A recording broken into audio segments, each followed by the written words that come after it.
Alright then guys, welcome back to the channel.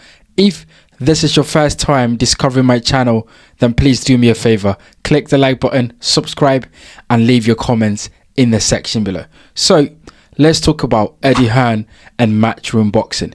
Now before we dissect this further, I just want to say this is not a video to say Eddie Hearn is done, he's finished, he needs to stop promoting or he's a bad promoter. No, this is a video and I just want to have an honest conversation with you guys about the state of Matchroom Boxing at the moment, especially on the British UK level, and also what you guys think about it, right? This is just a conversation between me and you guys. Please get in the comment section, let me know what you think about what we're talking about in this video. So when Eddie Hearn left Sky Sports to go to the Zone, it felt as though he had taken all the UK fighters with him. It looked like a fantastic stable of fighters that he had built for himself. And then you look at Frank Warren during that time and you can only see Daniel Dubois and Joe Joyce, who were mainly, you know, the top fighters on Frank Warren's, stable. So if it looked, during that time, it looked like Eddie Hearn and Matchroom were, you know, basically the guys, right? Great stable, incredible fights that they put on. I mean, during the pandemic period, Matchroom was very innovative, right? They did the fights at Eddie Hearn's back garden, which was really good, and I really enjoyed it because, you know, during the pandemic where a lot of sports stopped running and stopped putting on events, Eddie Hearn and Matchroom found a way to put on events in the UK, and it was really successful and it was really enjoyable. So that was definitely one thing that Matchroom was doing very well. Fast forward now to 4 or 5 years, and it just feels as though Frank Warren has now all the top UK fighters and Eddie Hearn has only a few, if you think about it, right?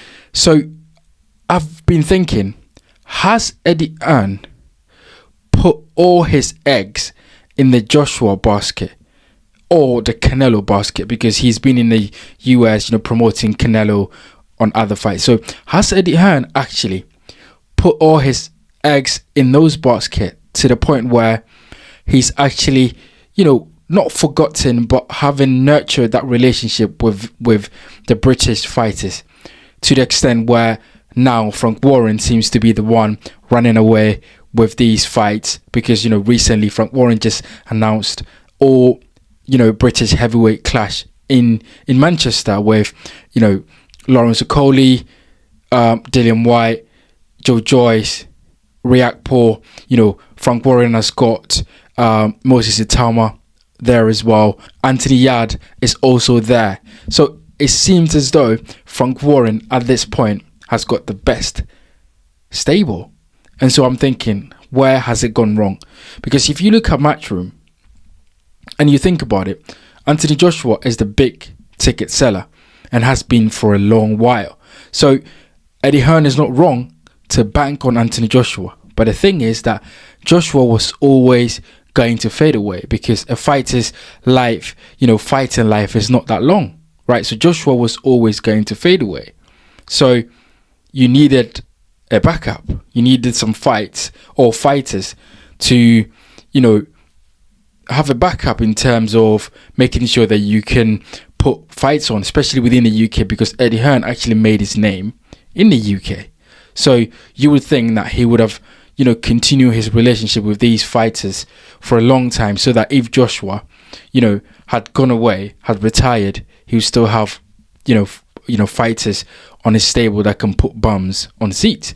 I mean, he's got Conor Benn, but I'm not sure how Conor Benn can really take Matchroom and Eddie Hearn further in terms of the UK, because, with all his issues with, drugs and trying to get the Eubank junior fights on and the way things are going, I'm not sure Conor Benn is that guy to do it.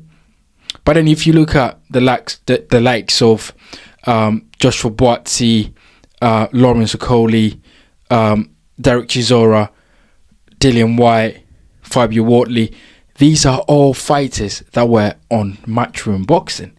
And now all of a sudden it seems that all these fighters now fight for either Frank Warren or on Sky Sports Boxer.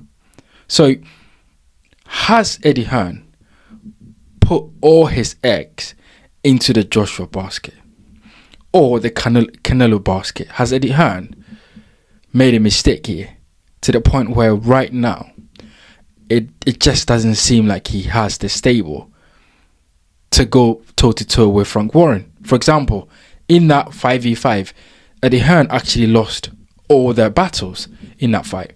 Frank Warren's fighters won all that. Is that the result of the fact that Eddie Hearn could not, nurture that relationship with his fighters? All these guys leaving him to join Frank Warren to the point where he's losing these matches. And if you look at it, will Matchroom Boxing and Eddie Hearn really survive if they lose all the fighters that they used to have, especially the ones that are putting fans in stadiums and in seats to sell fights? This is a question that I want to discuss with you guys. As you guys know, I love to get in the comment section and really reply to every single one of you. So get in there, let me know what you think about it. Do you know something that I don't know? Do you think something has happened behind the scenes that I'm not aware? That please put it in the comment section below. What do you think about Eddie Hearn and Matchroom Boxing? I mean, Canelo is not his fighter. It's just, co-promotion and stuff like that. Anthony Joshua is the main fighter, but as I've said, his career is about to, end. He's got a few more fights, maybe three fights max, maybe 2, and then he's done. And the Matchroom needs another fighter that can carry the flag. And it just seems as though right now there's nobody that's doing that for Matchroom, especially at the British UK level. You guys get in the comment section. Let me know what you think about this. As always, click the like button, subscribe, share this video, and I'll see you guys on the next one.